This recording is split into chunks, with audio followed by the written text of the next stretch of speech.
کرنا چاہتی, میں اسے دوبارہ نہیں جھیلنا چاہتی. تم نے موت کو ہلکا سمجھا, تم نے موت کو آسان سمجھا. تم سمجھتے ہو موت کچھ بھی نہیں ہے.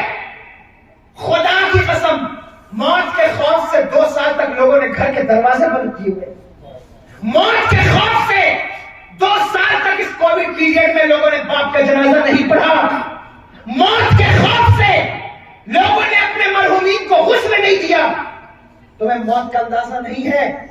موت کو یاد کرو, چلتے پھرتے اٹھتے بیٹھتے. اب تو اچانک موت آتی ہے. ہمارے آقا نے ہمیں دعا تعلیم فرمائی کہ اللہ سے پناہ مانگو اچانک موت سے, کہ اللہ ہمیں اچانک موت سے بچا. دیکھو کیسی موتیں ہوتی. شام کو تمہارے ساتھ بیٹھے ہیں, صبح کو پتہ چلا انتقال ہو گئے. نوجوان ہیں, بوڑھے ہیں, ضعیف ہے, کوئی بھی ہو, یہ مت سوچو کہ ہمارے ابا بیٹھے ہیں ابھی ہم کیسے مریں گے. کتنے دادا ایسے جن کے پوتے چلے گئے, کتنے ابا ایسے جن کے بیٹے چلے گئے, کتنی مائیں ایسی جن کی بیٹیاں رخصت ہو گئی. تمہیں کیا لگتا ہے, تمہیں کیا لگتا ہے کہ تم بوڑھے ہو گے تب مرو گے؟ یاد رکھنا, یاد رکھنا نوجوانوں, تمہاری عمر جو ہے وہ گھٹ رہی ہے, شارٹ ہو رہی ہے. 40 سال میں نوجوان مر جاتے, 50 سال میں بے نمازی ہونے کی بنیاد پر. جو بے نمازی ہوتا ہے اس کی عمر سے اللہ برکت نکال دیتا ہے. برکت ختم. تو مر رہے, کثرت سے مر رہے, سگریٹ پی کے مر رہے, شراب پی کر مر رہے, کسی کی کڈنی فیل ہو رہی ہے, کسی کا دل فیل ہو رہا ہے. اللہ اکبر. جو بچ جاتے ہیں وہ ایگزام میں فیل ہو کر مر جاتے ہیں. جو اس سے بچ جاتے ہیں وہ کسی سے عشق کر کے مر جاتے ہیں. جو اس سے بچ جاتے ہیں وہ ٹرک والوں کے پہیوں کے نیچے آ جاتے ہیں. آپ مجھے بتاؤ سب سے زیادہ مرنے والے نوجوان ہیں. جا کر قبرستان کے کتبے دیکھو, تمہیں پتہ چلے گا مرنے والوں کی عمر 40 سے 50 سال ہے اوسطاً اس وقت. یہ مرنے کی عمر نہیں ہے, یہ تو میچور ہونے کی عمر ہے. یہ تو زندگی کو سمجھنے کی عمر ہے. اس میں تم مر جاتے ہو لیکن تمہیں ہوش نہیں, تمہیں خیال نہیں ہے. فتنہ فتنہ فتنہ. تمہیں لڑائیوں سے جھگڑوں سے فرصت نہیں ہے. کبھی مسجد کے نام پر لڑو گے, کبھی مدرسوں کے نام پر لڑو گے, کبھی کمیٹیوں کے نام پر لڑو گے, یہاں تک کہ جلسوں کے نام پر لڑو گے. حق تو یہ ہے اللہ اکبر کبیرہ. اب بزرگوں کی تاریخ کے نام پر لوگ لڑتے ہیں, بزرگوں کے نام پر لوگ لڑ رہے ہیں. حق تو یہ ہے کہ اب سلسلوں کے نام پر لوگ لڑ رہے ہیں. حق تو یہ ہے کہ اب خانقاہوں کے نام پر لوگ لڑ رہے ہیں. اگر لڑنے کا اتنا شوق ہے گھوسیے والوں اور لڑنا اتنا پسند ہے تو غریبی سے لڑاؤ اور اپنے معاشرے کو امیر بنا دو.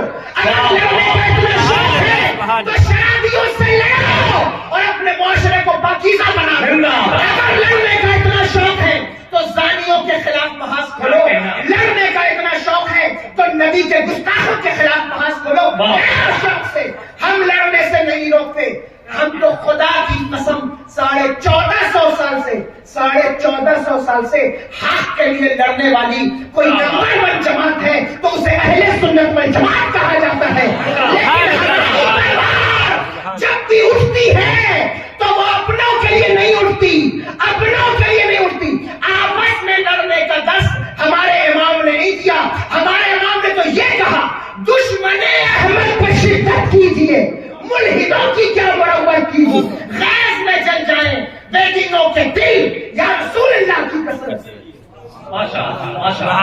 یہ دشمن احمد پر شدت, یا اپنوں پر شدت کا حکم نہیں دیا, دشمن احمد پر شدت کیجیے. یہ نہیں ہے کہ اپنوں پر ہی شدت کرتے رہو. یہ درس میرے وقت میں نہیں دیا. یہ درس اتنی لڑائی, اتنے فتنے, ذری سی بات پر لڑائی, خرافات, معاشرے کا ماحول خراب کر رکھا ہے. یاد رکھیے, یاد رکھنا, اللہ نے بار بار قرآن میں کہا ہے اللہ کی زمین پر رہو, کھاؤ اور پیو, فتنہ نہ پھیلانا, فساد نہ پھیلانا, ورنہ اس کا عذاب بڑا زبردست ہے, بڑا زبردست ہے اس کا عذاب. وہ جب پکڑ کرتا ہے تو پھر اللہ اکبر کبیرہ, پھر بات ختم ہو جاتی ہے, پھر کوئی مسئلہ نہیں رہ جاتا. اس لیے کہتا ہوں اللہ سے کرو. حضرت موسیٰ علیہ السلام سے وہ لڑکی کہتی حضور میرے گناہ پر پردہ پڑا تھا, میرا وقار, میری عزت ویسے ہی تھی, کچھ نہیں ہوا مجھے. یاد رکھنا اس خوش فہمی میں کبھی مت رہنا اس خوش فہمی میں کہ میں نے گناہ کر لیا کسی کو پتہ نہیں چلا. ایک امام صاحب تھے مسجد کے اندر, ایک دن تشریف لائے. یہاں جتنے ائمہ بیٹھے ہوں میں ان کی شان میں گستاخی نہیں کرتا, اماموں کی جوتیاں سیدھی کرنے والے ہم لوگ. گستاخی نہیں کرتا، ان کی اہانت نہیں کرتا. بات اس لیے بتا رہا ہوں کہ بات سمجھ میں آئے کہ اللہ کا عذاب آتا کیسے. امام صاحب مسجد میں آئے، کمیٹی والے، حضرت فجر کا وقت تھا، اذان ہو چکی تھی، نماز کا وقت بالکل قریب تھا. امام صاحب کا وضو نہیں تھا، لیکن اللہ اکبر کبیرہ، کمیٹی کا خوف کہ لوگ کیا کہیں گے، اتنی دیر میں آئے ہیں اور آپ وضو کرنے جا رہے ہیں. تو ڈرتے جھجکتے شرماتے بغیر وضو ہی مصلی پر کھڑے ہو گئے. یاد رکھنا، کبھی کبھی ایسا ہوتا ہے کہ لوگوں کے گناہ کرنے پر ہم ہی انہیں ابھار رہے ہوتے ہیں، لیکن ہمیں پتہ نہیں ہوتا، ہمیں معلوم نہیں ہوتا، ہمیں پتہ. اس لیے ہم کہتے ہیں کہ اپنے بچوں کو خود سے زیادہ اپنے رب سے ڈراؤ. اگر تم خود سے ڈراؤ گے تو ہو سکتا ہے وہ تمہارے سامنے آ کر کہہ دے کہ ہاں میں نماز پڑھ چکا، وہ تمہارے سامنے جھوٹ بول دے. لیکن اگر تم نے اس کے دل میں اللہ کا ڈر ڈال دیا، اللہ کا خوف ڈال دیا، تو خدا کی قسم وہ مرتے مر جائے گا لیکن جھوٹ نہیں بولے گا.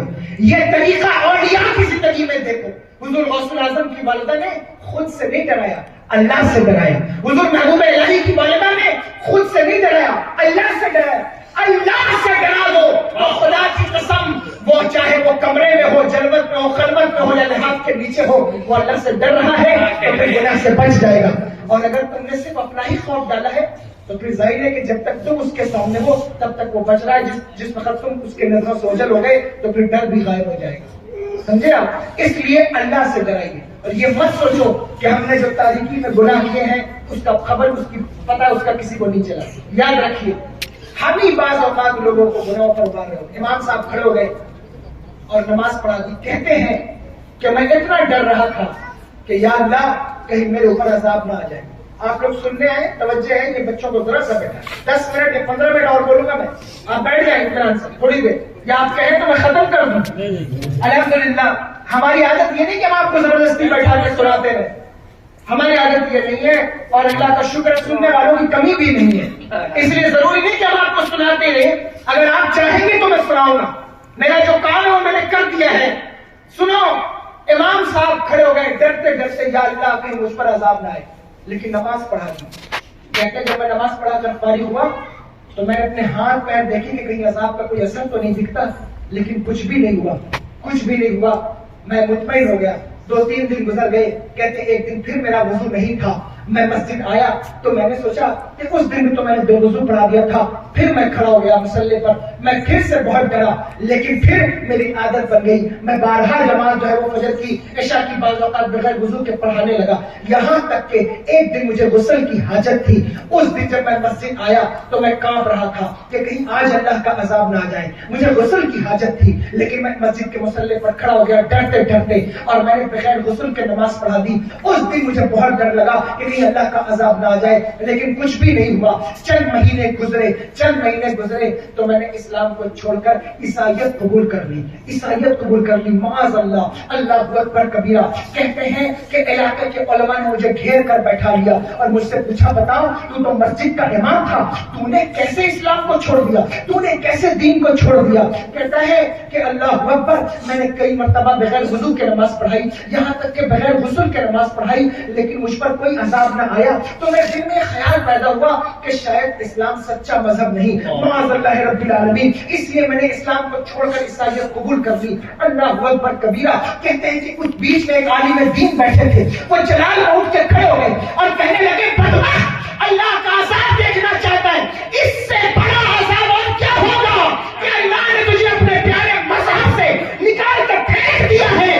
اس سے بڑا اللہ کا سبحان اللہ، سبحان اللہ، سبحان اللہ. تمہیں پتہ نہیں. اللہ اکبر، اللہ اکبر.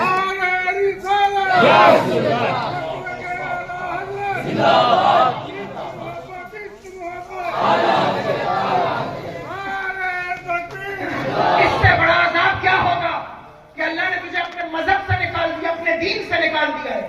مجھے بتاؤ، تم سوچتے ہو کہ ہم نے گناہ کر لیا، کسی کو پتہ نہیں، خبر نہیں. اب کیا ہے کہ میں کسی کے سامنے اس کا اعتراف کروں؟ بیوی سے چھپا سکتے ہو، ماں سے چھپا سکتے ہو، باپ سے چھپا سکتے ہو. اللہ سے کیسے چھپاؤ گے؟